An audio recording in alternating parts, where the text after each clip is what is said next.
Damn.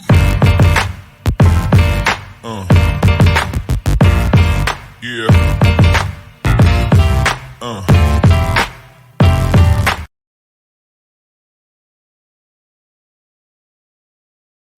Jeffrey Dahmer.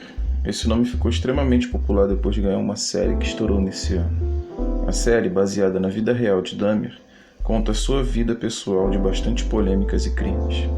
Não é à toa que a série recebeu o nome de Dahmer, um canibal americano. O protagonista sutilmente convence homens a irem a seu apartamento, num bairro esquecido pelas autoridades. Sua preferência? Homens negros, talvez por se tratar de pessoas que a polícia não se importaria se acontecesse alguma coisa com elas. A sutileza em convencer suas vítimas parece não durar tanto, porque logo que passa pela porta do seu apartamento, escancaradamente se vê o cenário de terror. Um terrível mau cheiro de carne podre, utensílios médicos de corte na mesa e um barril, provavelmente para se desfazer de restos dos corpos. Dahmer, durante a sua infância, já tinha demonstrado traços do que viria quando adulto. Ele feria animais e gostava de assistir eles sofrendo e agonizando. Ele tinha a estranha obsessão por colecionar carcaças de animais que estranhamente era incentivada por seu pai. Talvez teria achado que essa prática futuramente renderia uma profissão como na área de necropsia ou perito criminal. Quando jovem, apesar de muito inteligente, não tinha uma relação muito amistosa com a diplomacia, em vezes até sendo pego bebendo em plena sala de aula. Foi enviado para o quartel e quando seu pai achou que seria uma solução para a personalidade do seu filho, o soldado foi expulso por causa de alguns crimes cometidos. Porém, o que pesou realmente para sua saída do quartel foi o seu vício em álcool, tornando ele inapto para a função. Depois de um tempo, Dahmer parece se conformar com seus demônios interiores e vive uma vida de crimes. Ao total, são 17 vítimas que serviram para saciar a sua atração em cadáveres e restos mortais.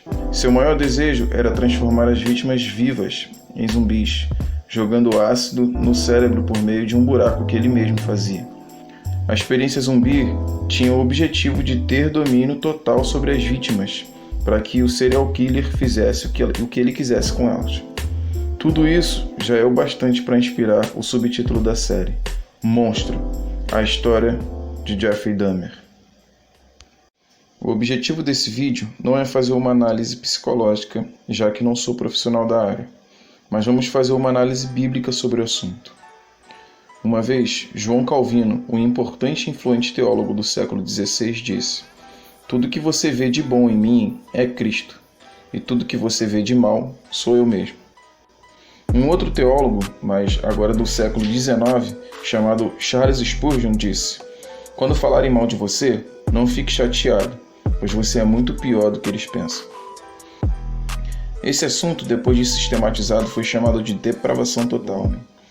Ele deve ser ouvido com bastante atenção, porque não é um assunto difícil de entender, mas difícil de engolir. Isso porque de um tempo para cá, vemos o crescente discurso da valorização do homem. É nesse meio que ouvimos frases como "seja quem você é" ou "seja independente" e por aí vai. Por isso, é provável que você já está levantando um enorme escudo para se proteger do que eu vou falar. Já que a gente vai falar de teologia, que é o estudo da revelação de Deus, ou seja, estudo da Bíblia, é bem provável que o próprio Deus fale com você. Os homens têm suas diferenças e podem não ouvir um ao outro. Mas quando a gente explora a palavra de Deus, temos que baixar nossos escudos e avaliar se a interpretação de quem fala é fiel à palavra dele. Acabamos de ver o resumo da série do assassino de Milwaukee, e que sua história acaba esbarrando no que teólogos antigos falaram. Mas o que a Bíblia fala sobre o assunto? Diz muito, na verdade. O assunto faz você decidir qual ótica de mundo quer usar, principalmente na hora de ler a Bíblia. Olha o Romanos, por exemplo. No capítulo 3, versículo 23, diz: "Pois todos pecaram e carecem da glória de Deus." Nesse contexto, o apóstolo Paulo tem a intenção de dizer que Cristo salvará os homens. Mas salvar de quê? E como salvar quem acha que não precisa de salvação? O livro de Romanos descreve a divisão que existia entre judeus e não judeus. Um achava que ter recebido a primeira revelação de Deus tinha parte garantida na salvação. O outro, tendo contato com Deus através da sabedoria, não deu a devida honra a quem era de direito dessa revelação e se tornaram indesculpáveis. A verdade é que todos foram resumidos em pecadores que necessitavam da glória de Deus. Como está escrito, não há um justo, nenhum sequer, diz no versículo 10. A partir daqui, a gente entende como funciona a salvação do homem. Por mais que ele se encha de boas obras, não é isso que o salvará. Ele precisa de alguém que faça o bem, mas não há quem faça. Ele precisa de alguém que entenda, mas não há quem busque a Deus. Ele precisa de alguém justo, mas não há um justo sequer. Porque olhar para nós é andar na mesma direção do capítulo 51 de Salmos. Eu nasci na iniquidade e em pecado me concebeu minha mãe. Note que o autor desse texto, para enfatizar essa verdade, faz um paralelo. Ele diz, eu nasci em iniquidade, e depois repete a mesma coisa, só que em outras palavras. Em pecado me concebeu minha mãe. Um certo budista uma vez disse, se alguém precisa de religião para ser bom, a pessoa não é boa. Nessa parte da frase, ele acertou em cheio. Se as pessoas precisam se religar a Deus, que é o significado de religião, ela realmente não é boa. Mas você pode estar perguntando, poxa Portugal, mas me comparar com Jeffrey Dahmer? Pois é, você só faz essa pergunta porque existe em você um certo senso de justiça. Mas não ache que esse senso é natural ou um instinto seu. Se você é cristão ou não, quando temos atitudes de justiça, foi porque o próprio Deus colocou isso em nós.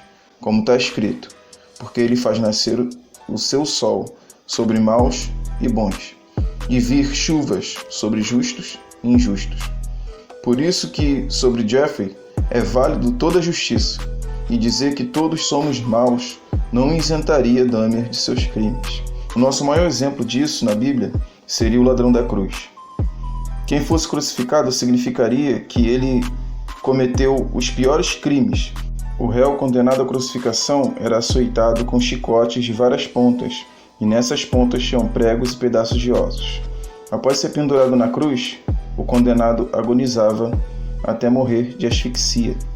Mesmo depois de ter cometido os piores crimes, o homem crucificado ao lado de Jesus teve a oportunidade de ser salvo. Mas ele foi salvo dos pecados que cometeu em vida. Foi salvo dele mesmo, porque ele era mau por natureza. Porém, Jesus nunca tirou aquele homem da cruz, ou evitou que ele pagasse por seus crimes. Daí a justiça sendo feita. Existe uma cena em que Jeffrey Dahmer recebe uma carta de um fã. Eu, particularmente, achei ele um babaca.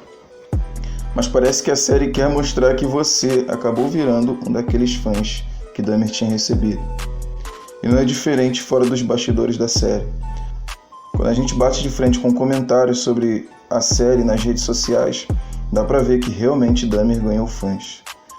Pessoal, a gente está falando de uma série baseada numa história real de um serial killer canibal. E é por isso que é totalmente válido dizer que todos somos maus e precisamos da graça de Deus. Porque se tiver algo de bom em você, é a ação do próprio Deus. Mas se tem algo de mal, com certeza é você mesmo.